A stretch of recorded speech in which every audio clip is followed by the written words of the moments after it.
तो हमें पता है कि ए बी सी डी और ई एफ और बराबर कितना है 2 3। तो हमारा सवाल ये दिया है, तो हम जानते हैं अगर ये सारे नंबर अलग अलग हैं तो इसका मतलब ये वैल्यू सभी की उतनी ही है, यानी ए की भी 2 है, सी की भी 2 है और ई की भी कितनी होगी 2। सेम कंडीशन बी की 3, डी की 3 और एफ की भी कितनी होगी 3। तो हमारा सवाल दिया 2a², तो हमें पता है 2 और मल्टीप्लाई a का स्क्वायर आएगा तो कितना 2 और 2 का वर्ग कितना होता है 4 माइनस 3c² और c की वैल्यू भी कितनी 2 ही है और 2 दूनी 4 और 4 दिया, तो ये 3 मल्टीप्लाई कितना हो जाएगा 4 और प्लस 4 ऐसे लिख लेंगे और e की वैल्यू भी कितनी है 2 ही है और 2 का वर्ग कितना हो जाएगा 4। सेम कंडीशन में आपको नीचे करना था, तो हम लिख लेंगे 2 और मल्टीप्लाई b की जो वैल्यू है आपकी कितनी है 3 है और d की भी 3 है और f की भी कितनी है 3, तो 3 तिया 9 और माइनस 3 तिया 9 और प्लस 4 मल्टीप्लाई कितना हो जाएगा 9। बस इतना सा हमें काम करना था कि सारी वैल्यू ये दे रखी थी। आगे देखा तो इनकी बस केवल मल्टीप्लाई करनी थी, 4 दूनी 8, तो यहाँ पर वो क्या होगा 8 और 4 तिया 12 और 4 चौक 16 और यहाँ भी सेम कंडीशन 9 दूनी 18 और यहाँ पर कितना होगा 27 और यहाँ पर कितना होगा 36। तो आपको पता है 8 भी प्लस का है और 16 भी प्लस का है, 16 और 8 कितने होते हैं 24, 24 में से 12 गए, यहाँ पर बचा 12। सेम कंडीशन 18 प्लस का है और 36 भी प्लस का, 18 दिया 54 और 54 में से 27 गए, 27 ही बचे, 3 चौक और 3 9, यानी आंसर होगा 4:9। यदि 4p बराबर 6q और बराबर 9r, 4 6 9, तो हाँ 9r, तो हमें बताना है, और जबकि मैंने समझा रखा है कि p q अनुपात r, यानी इनका मैं रेशो बताना है। बढ़िया है। तो सवाल है हमारा, अगर सवाल दिया है कि 4p 6q और बराबर दिया है 9r, 9 6 और कितना होगा 4। आप सबको याद होगा कि 2 जनों में तो क्या करता था हम अपोजिट ले सकते थे, लेकिन जब 3 जने होते हैं तो क्या ले लें एलसीएम, कितना आएगा 36, 4 से काटा तो 4 9 36 और 6 6 36 और 9 चौक 36, यानी आंसर ही कितना होगा। बस अपनी स्पीड कम से कम इतनी रखिए कि छोटे सवालों को 30 सेकंड से ज्यादा मत दीजिए, कोचिंग में ही आदत बिगड़ती है, सबसे ज्यादा याद रखना। हमारा सवाल क्या था बोलो, 7a 4b और 14c। हमें पता है कुछ कट तो है नहीं रहे, तो सबका एलसीएम ले लेंगे, तो इसका एलसीएम आ जाएगा 28, 7 से काटा 7 चौक 28, 4 से 4 7 28 और 14 दूनी 28, तो आंसर होगा 4 7 2। अगर हमारा सवाल था a बटे कितना था, a बटे 2 और b बटे 3 और c बटे 5, तो हमसे सवाल कह रहा है कि a plus b plus c बटे कितना c। कुछ भी नहीं करना, आप सबको याद होगा अगर किसी की वैल्यू डाउन में है तो वो उसकी प्रॉपर ही वैल्यू है, a की वैल्यू 2, b की 3 है और c की 5 है, तो सबकी डाल दीजिए 2 प्लस के 3 प्लस के 5 और उसने बटे में कहा है c, तो c की वैल्यू 5, 2 और 3 5 और 5 और 5 10 और 10 बटे 5 और 5 दूनी कितना हो गया 2, कि x अनुपात y बराबर कितना है 4:5, और हमसे पूछा है तो 8x माइनस के 6x और 9x 7x, सॉरी 9 7y। तो आप सबको याद होगा ये सब बताया था, x की वैल्यू 4, y की वैल्यू 5, केवल वैल्यू डालिए। अब ध्यान से समझिएगा, लाइनों को सजाने की आदत भी मत डालना, आपको गुणा दिख रही डायरेक्ट कर दिएगा, x की वैल्यू 4 है तो 8 चौक 32 और माइनस यहाँ भी 22, सॉरी, और यहाँ पर कितना हो जाएगा 6 बजे 30 और रेशो लगाइएगा, सेम कंडीशन 9 चौक 36 और माइनस 33, तो आप सबको पता है यहाँ से 2 और यहाँ से, तो आंसर होगा 2:1। ऑप्शन दोनों है, 1 2 भी और 2 1 भी। चलिए दोबारा देखिए, हमारा सवाल था a अनुपात b बराबर 3 और कितना था 4, तो आप सबको याद होगा वैल्यू तो फिक्स है, और जब वैल्यू फिक्स है तो हमें इसमें बताना था, केवल वैल्यू डालनी थी।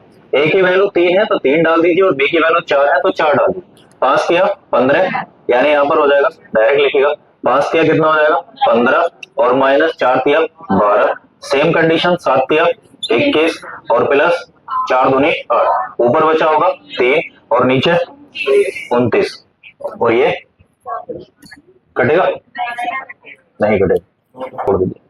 चलिए दोबारा देखिए, ए बी का रेशो इतना दिया है, तो हमें पता है ए की वैल्यू 2 होगी, बी की वैल्यू 3, फिर कह रहे हैं सी डी का रेशो इतना है और ये कंफर्म में नहीं है, और हमसे पूछ रहा है इसकी वैल्यू, सी की वैल्यू चाहिए और यहाँ पर किसकी चाहिए, डी।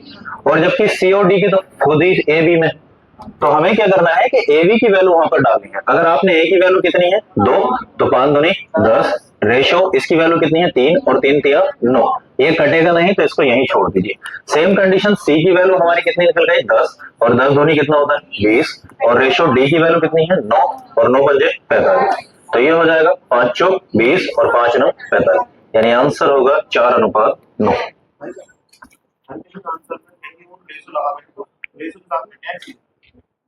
रेशो के साथ में हाँ, ऐसा उन्होंने सवाल बना कर दिया ना अपने पास से, तो एबीसीडी लिख कर दिया। अभी रेशो आएंगे, जैसे कहेगा हाँ, ऐसा है कि ये जो आंसर पूछे हैं तो ध्यान से समझिए, आपकी बात सही है। तो जब वो बात आएगी, यानी मैं थोड़ा समझा देता हूँ। मान लीजिए अगर आपसे पूछता है कि ए अनुपात बी बराबर, वो आपको देता है कि 2:3 है, ठीक है, ऐसा कुछ कहता है, तो फिर वो आपसे, ये बात कंफर्म है 100%, फिर वो आपसे सिर्फ इतना ही कह सकता है कि 5a और रेशो और कह देगा 3, सॉरी यहाँ पर कह देगा 4b का मान बताइए। मेरी बात को समझना, अब वो समझ पाएंगे जो बात मैं कह रहा हूं। एग्जैक्ट नहीं पूछ सकता, वजह क्योंकि उसे खुद पता नहीं है एग्जैक्ट, हमें भी नहीं बताया उसने, तो वो हमसे एग्जैक्ट वैल्यू पूछ ही नहीं सकता। और इत्तेफाकन उसने एग्जैक्ट वैल्यू पूछी तो आंकड़े अपर्याप्त। आप नहीं बता सकते एग्जैक्ट, वजह क्यों नहीं बता सकते? आप 3 और 2 कितना होता है 5, तो आपने सोचा 5 ही मान लेता हूं, मैं आया मैं बोला 5 तो नहीं है 10, सानू जाए बोला गुरु जी 10 नहीं है 20 है, बल्कि समाज सही है क्योंकि 5 से उसके भी डिवाइडर है, 5 से उसके भी डिवाइडर है, तो वैल्यू तो आप कितनी भी रख सकते हो, हजारों करोड़। तो जब ये वैल्यू आएगी तो आंकड़े अपर्याप्त, तो वो आंसर आपसे रेशो में ही पूछेगा, ठीक है, वैल्यू देगा तो वैल्यू पूछ सकता है, तब वो एक्स लिख सकते हो। कुछ समझिए, नहीं आए तो पूछिए, सवाल में आगे तभी बढ़िए जब कंफर्म समझ में आ जाओ, वरना आगे मत बढ़िए। बोलना सीखे, दूसरा हंसेगा जरूर, ये बात तो कंफर्म है, लेकिन उसके हंसने से और उसके कुछ कहने से आपको ना तो पैसे मिले ना रोजगार मिले, ताने तुम्हें मिलने का डर। तो भाई समझ में ना आया वहीं रोक दीजिए, मत देखिए किसको समझ में आ गया, सर मेरी समझ में नहीं आया, आपने 2 कैसे कर दिया 5 कैसे कर दिया, और थोड़ा दिमाग भी लगाइए, बेबुद्धि की तरह मत करिए, शुरू से ही समझा दो, वो थोड़ा अजीब वर्ड होता है, इसका मतलब आपने कुछ ही नहीं समझा। समझ में आई? अब न्यूज से अब चैप्टर शुरू होने जा रहा है, मतलब लैंग्वेज वाले, मैं दोबारा कहता हूं, बिल्कुल मत शर्माइए, समझ में आए वही रोक दीजिए, सर मुझे यहां से समझ, तभी आगे बढ़िए जब समझ में आ जाए। भाई मैथ में नंबर कहीं नहीं जाने। अब 4 दूनी 4 तिया और 3 पंजे, तो हमसे सवाल पूछा था कि a का स्क्वायर अनुपात b का स्क्वायर और रेशो पूछा था bc। तो दोबारा सवाल समझिएगा, हमारा सवाल था a अनुपात b बराबर 2:3 और b अनुपात c बराबर था 4:5। बात समझ में? तो हमें पता है कि जब वो इसकी वैल्यू पूछ रहा है तो abc की क्लियर वैल्यू होनी चाहिए, तो हमने क्लियर वैल्यू निकाल ली। अब a का स्क्वायर है और एक जगह क्या है 8, तो 8 8 64, b का स्क्वायर है 12 144 और BC यानी 15 की गुणा किससे होगी 12, तो 15 दूनी 30, 15 का ना 15 और कितना हो गया 18, या कितना होगा 180। अब इन्हें काट लीजिए क्योंकि रेशो में तो कटेगा, तो 4 से काटे लेते हैं, 4 का ना 4 और 4 छंग 24, 4 दिया 12 और 4 छंग 24, यहाँ से आ गया 4 चौक 16 और 4 पंजे 20, अभी किसी से कटेंगे नहीं, तो 16 36 45।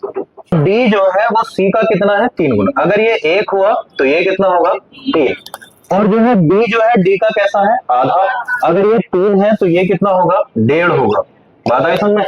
और फिर जो है ए जो है बी का दुगना है, अगर ये 1.5 है तो ये कितना होगा 3 होगा, सबकी वैल्यू आ गई। बात आई समझ में? अगली कंडीशन में सवाल ने कहा कि ए जो है डी का कितने गुना है, इसके पास भी कितने रुपए हैं 3 और इसके पास भी कितने हैं 3, बराबर ही है, और जब बराबर होते हैं तो कितने गुना होता है 1 गुना, यानी 6 होते तो कितना हो जाता 2 गुना, तो ये इससे कितने गुना है 1 गुना, आंसर आ गया। बढ़िया जी, तो हमें बताया गया कि पहली संख्या और दूसरी संख्या कितने हैं, पहली संख्या दूसरी संख्या का रेशो कितना है 2:7। फिर उसने कहा कि दूसरी संख्या और तीसरी संख्या ये रेशो कितना है 5:।